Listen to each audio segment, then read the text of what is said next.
Follow the drinking gourd. Does anybody know what that song is about? Teresa, do you know what that song's about?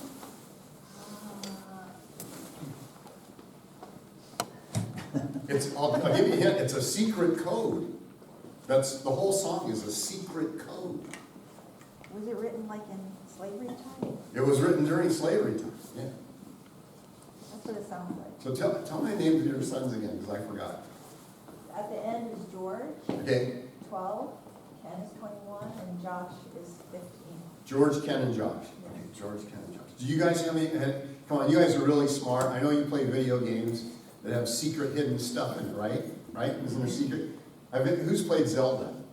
Anybody played Zelda? All right. Yeah. Okay. So this is a secret code. Do you have any idea what it's about? Any ideas at all? Follow the drinking gourd. What do you think that is? The drinking gourd is the Big Dipper. You know what the Big Dipper is? It's a constellation in the sky, and it has the North Star is one of the stars in the Big Dipper. All right, so that's a clue. So if the drinking gourd is the Big Dipper, come on in. If the drinking gourd is the Big Dipper, do you have any idea what this song is about? I mean, I told you it's a secret code. Think of some of the lyrics. Where the river goes into the hill, there's another river on the other side. Follow the drinking gourd, because the old man's waiting to carry you into freedom. Who knows what the Underground Railroad is? Do you guys know what the Underground Railroad is? All right, now, is it clicking now? This is a secret code for a black slave to escape into the north. Why would he be going north? Because there wasn't any slavery in the north. It was the slavery was in the south.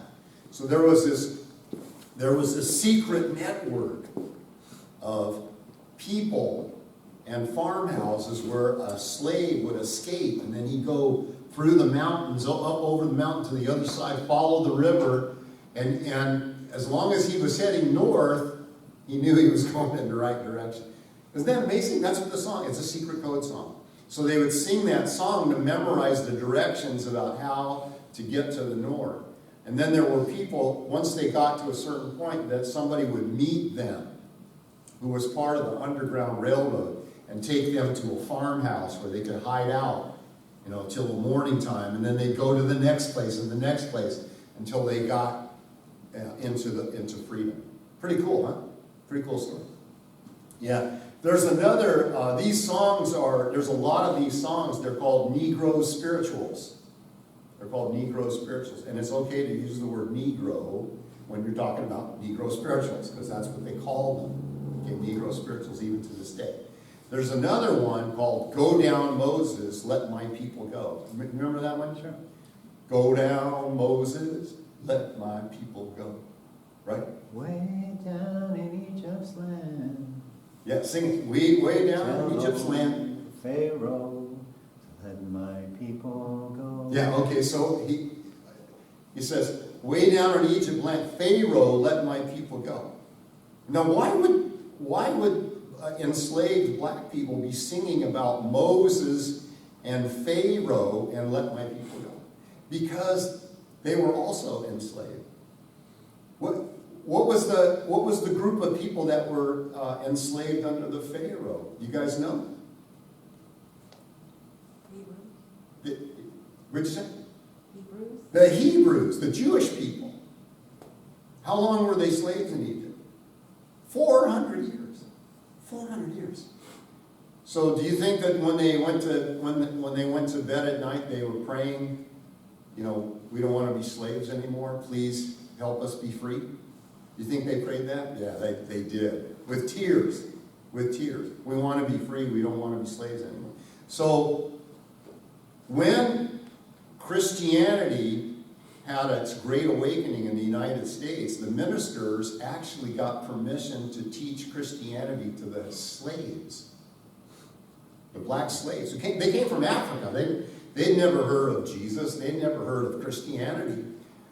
But these white Protestant preachers would go down to the plantations and they would teach Christianity to the slaves. And the slaves learned about the story of Moses, who led the Jewish people out of slavery. And it resonated with them. They said, we need a Moses. And when they went to bed at night, they prayed to God, God, please send us a Moses. Where's our Moses to let us out of slavery? And finally, God sent a Moses. Who was the name of the Moses? Anybody? Harriet Tubman? Huh? The Moses of the slaves? Yeah. Harriet Tubman? Abraham Lincoln? Abraham Lincoln. Oh, that's a good... Harriet Tubman was kind of like a resistance fighter. You know, she was involved in the Underground Railroad to get them, you know, one by one. But somebody who could destroy the system, you know, break it down and liberate the slaves, that was Abraham Lincoln. So Abraham Lincoln, in my view, was chosen by God to end slavery. Okay?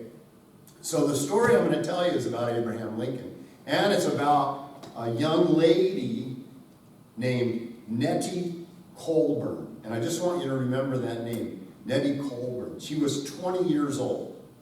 So, let's see, we got Josh, we got Ken, and George. And which one's 21? Middle. Ken? Ken, okay. So this girl, this young lady was just about your age, a year younger than you. So I'm going to tell you the story of Abraham Lincoln and Nettie Colburn. I guarantee you never heard this story before because they don't teach it in school. It's not a story they want you to know about. It's a secret code. It's another secret code. All right, so here's the deal. Well, if we go back to the year 1862, the Civil War had been going on already for a couple of years with no end in sight. And what happened was, President Lincoln was under tremendous stress because he honestly didn't know what to do. He would pray and tell God, I don't know what you want, but I have a feeling you want me to free the slaves. But Lincoln didn't know whether he had the authority to do that or not, because it's something like the Congress should do, or you'd have to amend the Constitution, so he didn't know if he could do that. Anyway, on February 20th of 1862, President Lincoln's 12-year-old son died. His name was Willie. And went to the spirit world. And his mom, Mrs. Lincoln, Mary Todd Lincoln, was consumed by grief. And she wanted to get a message from her son from the other side, from the spirit world, so she started going to mediums. Okay, you with me so far? She's trying to get a message from her 12-year-old dead son to see if he's okay in the spirit world. So she hears about a young lady who had the power to talk to dead people. Her name's Nettie Colburn. Now, Nettie was originally from Connecticut, which is a long way away from Washington. But in Washington, D.C., at that time, it was like a military camp. If you went down to where the Washington Monument was, you'd see tents. There were tents out on the grass. And there were all these soldiers camped out there. And some of them were sick. Okay? And so Nettie Colburn had an older brother who was in the army, and he was sick, and he was dying. And he sent a letter to her and said, I'm going to die here in this tent unless you can get me out of here. And the way to get me out of here is something called medical furlough, which is where they give you permission to leave the army temporarily, go home or go to a hospital and get well and then come back. So she came down to Washington to try to get a medical furlough. Now, she was a very gifted medium. She was called a trance medium. She would go into a trance and then she would get messages from dead people. And she stayed at the home in Georgetown of a family who were personal friends with Mary Todd Lincoln. So they heard, hey, there's this young girl in town and she has really great powers. So Mary Todd Lincoln said, could you arrange a sitting, it's called a sitting, a reading with her. And the young lady, Nettie, said, okay. So she came over to the house, had a reading, but the message that she gave was for President Lincoln. So Mrs. Lincoln asked Nettie Colburn if she would come to the White House and have a seance in the White House. This book here is called Seances in Washington. This is a true story. This is her autobiography. And they had a spirit circle inside the White House. Okay? It's December of 1862. And President Lincoln got a sign from God that he should free the slaves. So in September, he had signed a law called, that freed the slaves. Everybody know what it's called? It starts with an E. The Emancipation Proclamation. Have you ever heard of that, guys? Emancipation Proclamation. So he signed that law in September, but it didn't go into effect right away. It was going to go into effect on January the 1st. Okay? And now it's December. So we're getting really close to where this law is going to go into effect. Do you think there was any political pressure on the president to maybe not do that? Oh, yeah. Oh my gosh. If you think the country is divided down, it was so bad that right in the Congress there was a guy that took a cane and started beating on another congressman, almost beat him to death. In the Congress. It was worse than it is today. So there was tremendous political pressure on President Lincoln not to go through with it. Not to free the slaves. Okay? So this is exactly the moment where Nettie Colburn winds up in Washington. And to make a long story short, she was asked by the president's wife to go to the White House and do a reading for the president. And I'm gonna read to you what happened, okay? And this is in her own words. Remember, she's 20 years old. Do you think she was a little nervous? Would you be nervous? I'd be nervous, right?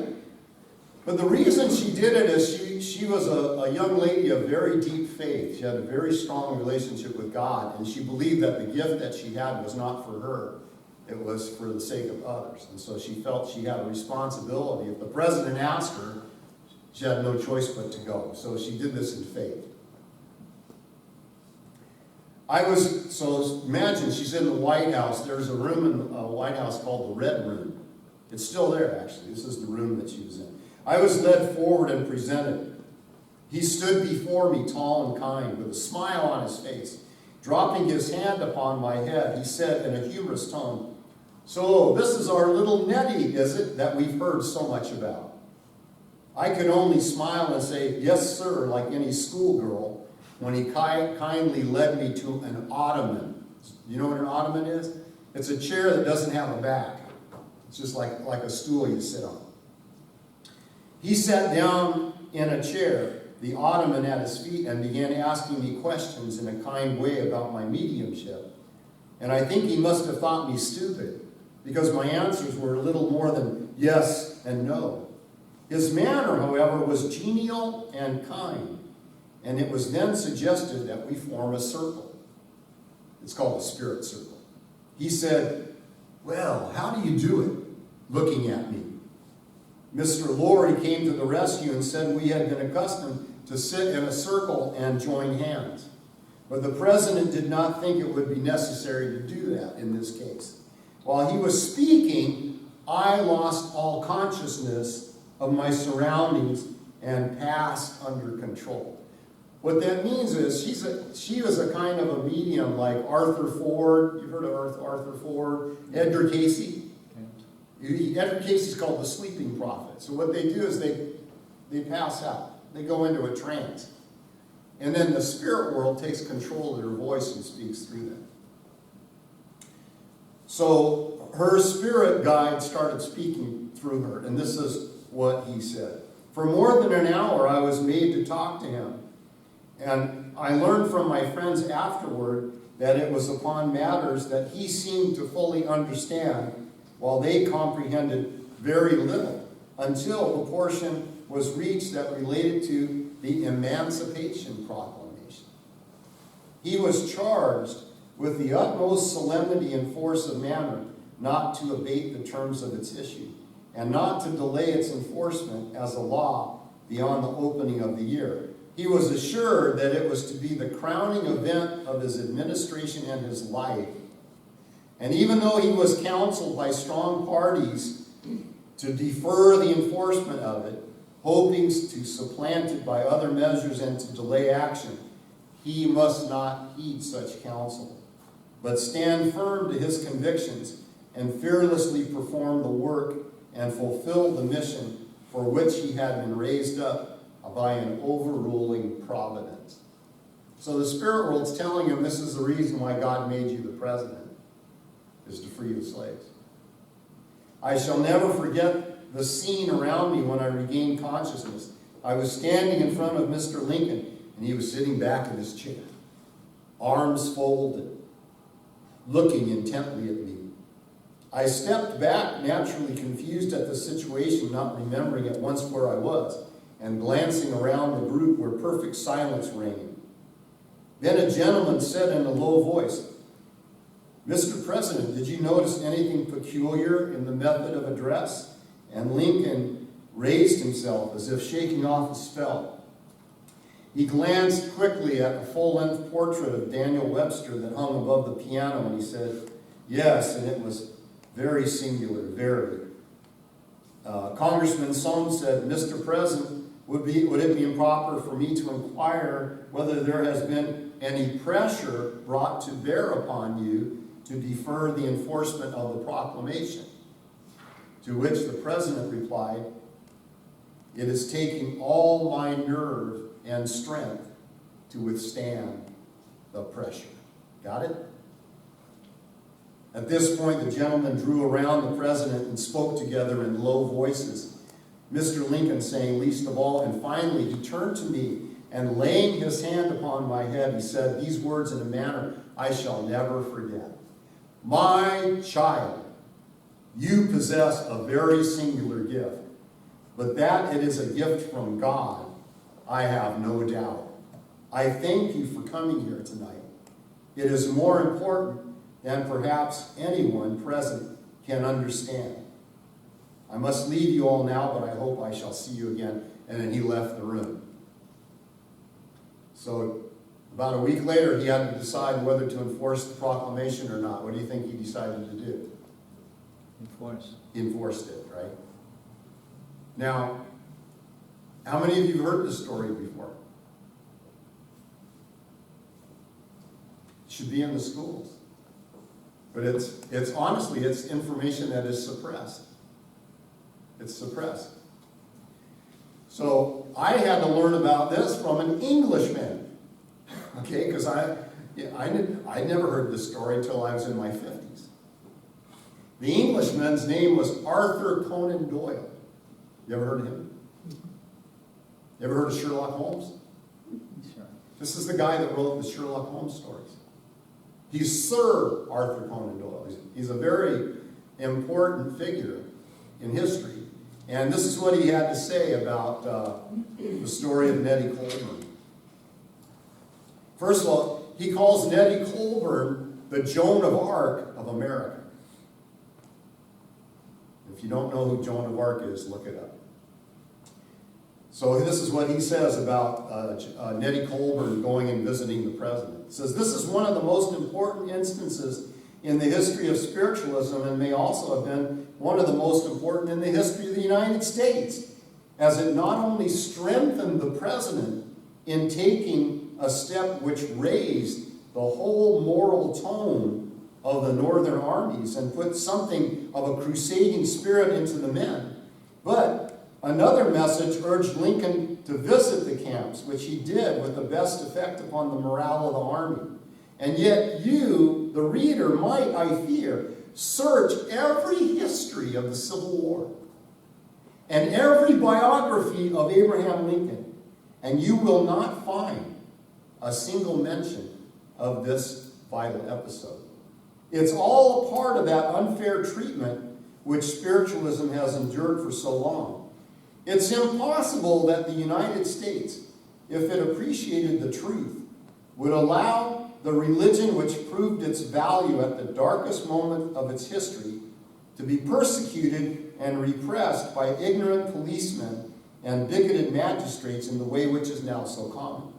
Or that the press should continue to make mock of the movement which produced the Joan of Arc of their country. End of story. Now, the real reason why I chose to tell you this story today is because, to me, it's a demonstration of the heart of God. Okay, because I believe that when those black enslaved people went to bed at night and prayed, God, send us a Moses, I believe that God heard those prayers. And that God did everything he could to get Abraham Lincoln elected president. Do you know that nobody believed that Abraham Lincoln would ever be president? He was a backwoods. He used to walk barefoot because he only had one pair of shoes and he didn't want to wear his shoes out. Okay, he grew up in a log cabin in the wilderness. Okay? He was, and he wasn't a very good-looking guy either. He was this tall, skinny guy with a weird face. And and the first couple of times he ran for office, he got defeated. So it was if you study the history of how Abraham Lincoln became president, that itself is a miracle. Okay. So the enslaved people were praying, "Send us a Moses, dear God, send us a Moses." So he found Abraham Lincoln and said, "This is my guy. This guy can do it." And so he gets him into the White House. And the Civil War starts, and Lincoln doesn't know what to do. So he prays to God. He says, "Give me a sign. If you want me to free the slaves, give me a sign. Let my army be victorious in battle." And then in September of 1862, the Northern Army defeated the Confederates and pushed them back across the Potomac River. And 5 days later, he signed the proclamation. But then, as it was getting close to January the 1st, 1863, and he would have to make a final decision whether to enforce it or delay it, he started getting under all this pressure. So God finds this 20-year-old young lady who has the gift of prophecy and sends her down to Washington to try to get her brother a medical furlough so they can meet. And then she gives this incredible, uplifting message to Lincoln. And Lincoln said he knows this is coming from God. And that gave him the strength and the conviction to follow through. So it shows me God heard the prayers. God raised up this Moses and Abraham Lincoln. And God sent Nettie Colburn to strengthen the president to get this done. And it moves me. It moves me to my heart. And I choke up when I think about the love of God. How hard God had to work to make these things happen. Because God is spirit. And God can't get anything done unless there are humans who will cooperate and get it done. And here, just by the skin of the nose, God was able to get the slaves to be freed in 1863. What do you think? Amazing story, eh? All right, well, that's all I have to say. Any questions? All right. When did Arthur Conan Doyle write those words? Arthur Conan Doyle, everybody knows he wrote the Sherlock Holmes mystery. That's what he's famous for. But he's also called the St. Paul of spiritualism. The St. Paul of spiritualism is a religion that started in America in 1848. It's all about communicating with the spirit world. And, he went through World War I. And because of World War I, a lot of people were interested in spiritualism because so many young men died and the parents wanted to communicate. And so he became a spiritualist, and he decided to write this book called The History of Spiritualism. So he covers the entire history from 1848 up until his time, which was, let's see what year he wrote this.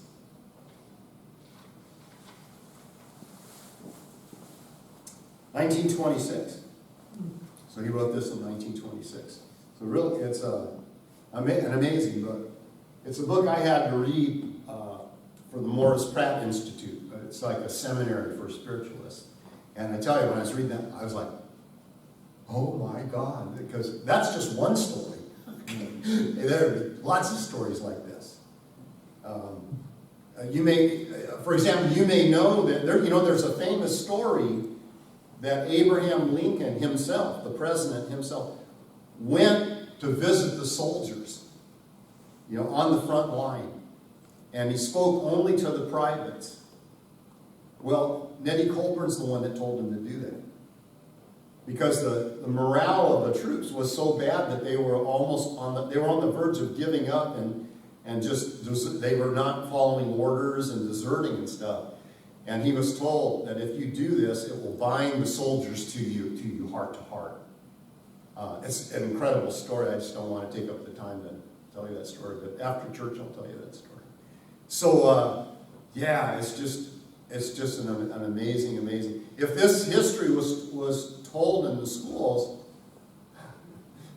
our kids would have such a different education. They would know the reality of God. They would know that God loves us, that God works in history and, tries to help us. But this is not taught. And so we have so many young people that have, it's called existential vacuum. They don't know who they are. They don't have any sense of identity or sense of purpose because they're robbed of this is your spiritual heritage right here that you're being robbed of. So, yeah.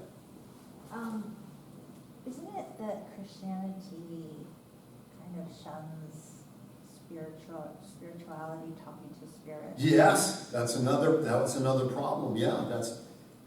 The fundamentalist Christians don't believe that this is possible. Catholics are more open to it, but the evangelical Protestants are not.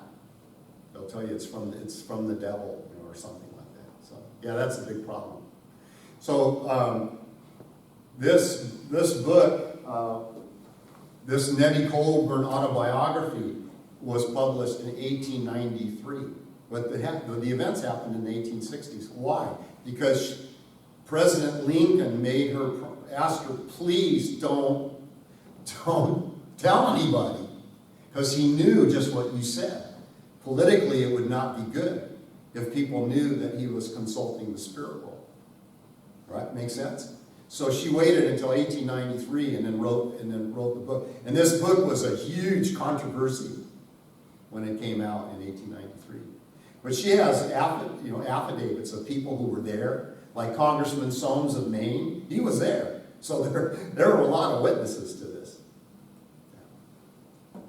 Would you also say that, like, mediums and people, who talk to spirit world, or say in this specific case, do you think it's God's last-ditch effort to get through to Lincoln?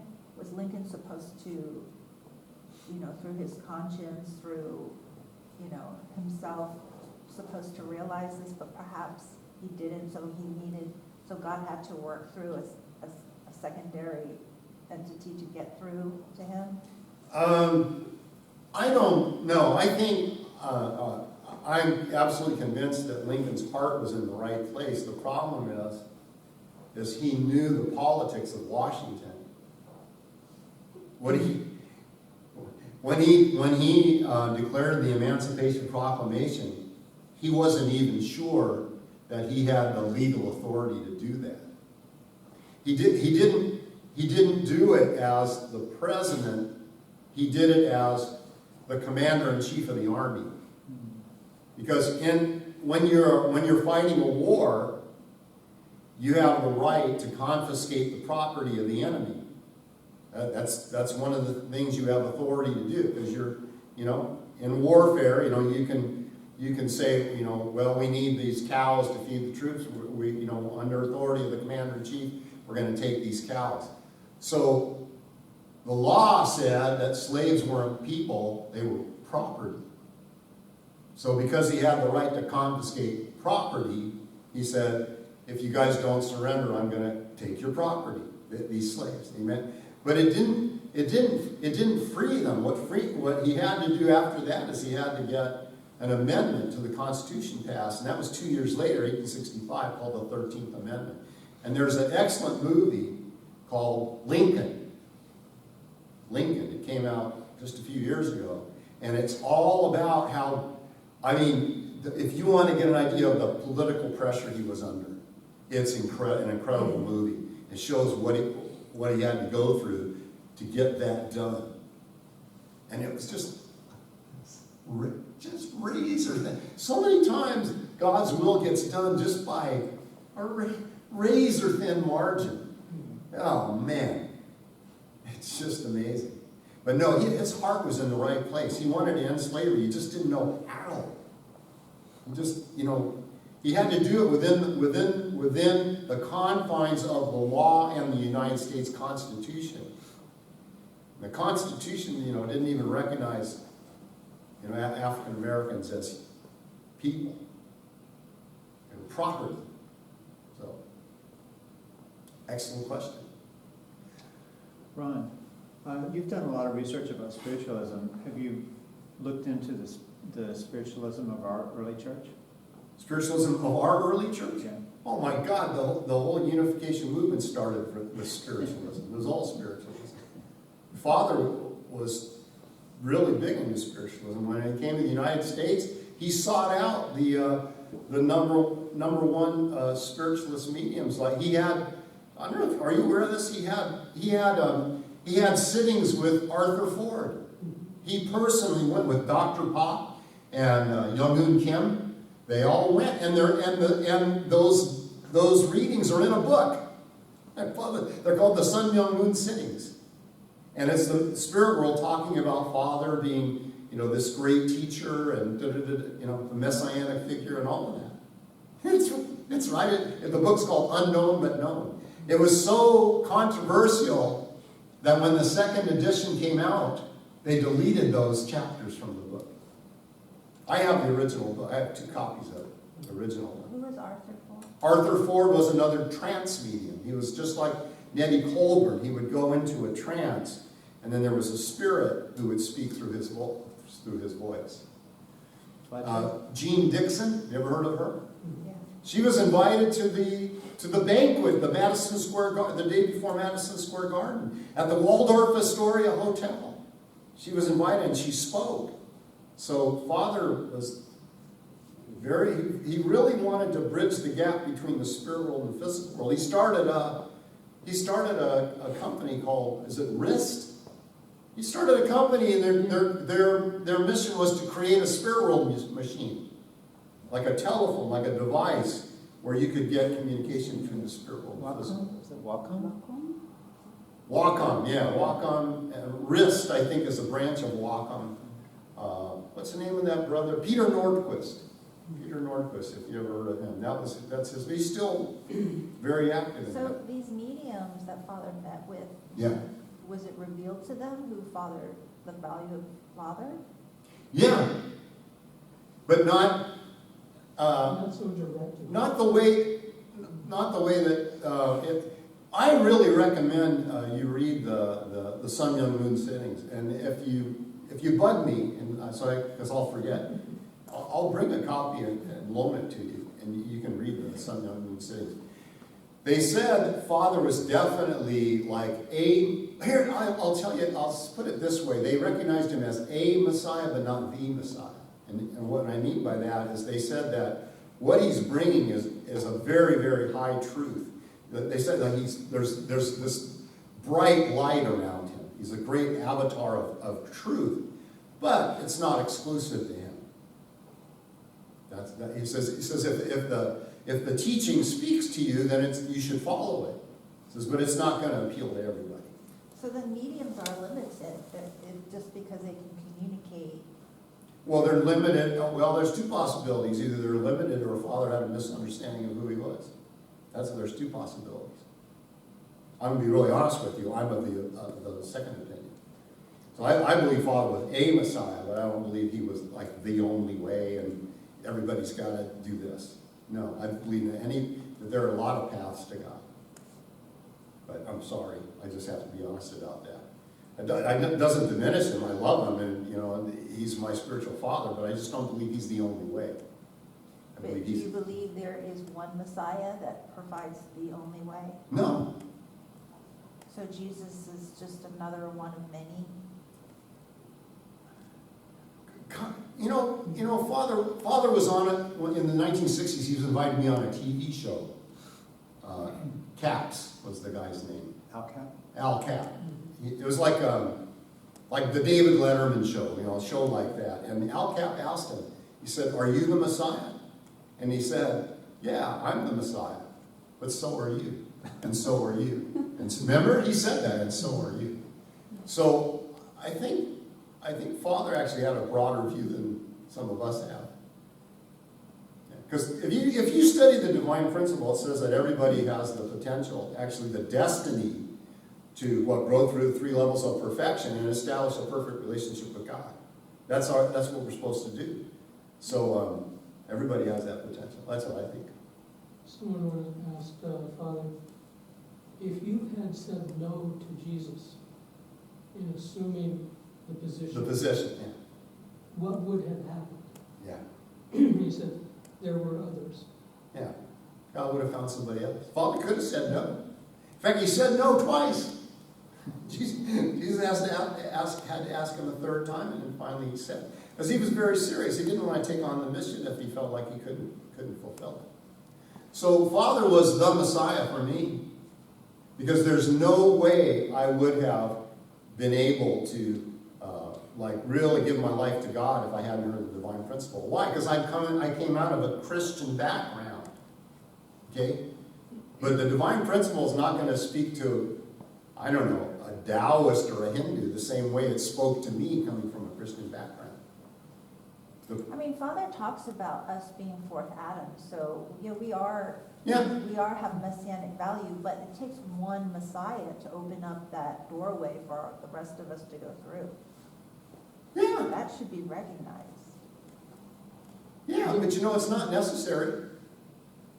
The successful Well, Messiah. when we come into Sunday service and we flip the lights on and we don't go, "Oh, thank you, Thomas Edison, for inventing the light." We don't do that. You know, the benefits of it are there, whether there's any recognition or not. I think the important thing is Edison would be happy that we have electric lights. So Father was a very humble guy, actually. If you really knew him, he was very humble. He just wants people to meet God and to be happy and all of that. But I think to focus on Father too much in terms of like worshiping Father. Like I hear people praying, and I'm sorry, I'm going to be maybe heretical. You know, I used to pray in the name of true parents, or Heavenly Father, in the name of true parents. But I hear people pray, Heavenly Father, true parents. I heard Father scolded somebody for doing that. He said, "Don't pray to me." But people are doing that. We're doing the same thing to Father that the Christians did to Jesus. Turning him into God, setting him up on a pedestal, and then we, because we're lazy, it's much more easier to believe in someone than to actually follow them and to become like them. That's difficult. So it's very easy to sing the songs and praise true parents, but we have to become true parents ourselves. Really become it. So I don't want people to weasel out, you know. I don't want to, you know, I see a bumper sticker. It says, "Christians aren't perfect, just forgiven." Have you ever heard that one? It's a bumper sticker. Christians aren't perfect, just forgiven. Yeah, I don't want to see Moonies, 200 years ago. Moonies aren't perfect, just forgiven, No. Father said, you have to be perfect. You have to unite your mind and body together, centered upon God. That's what we teach. That's what's in the divine principle. But we don't take it very seriously, in my view. That's just my opinion. Okay, I don't want to take up too much more time. Do you want to come and close out?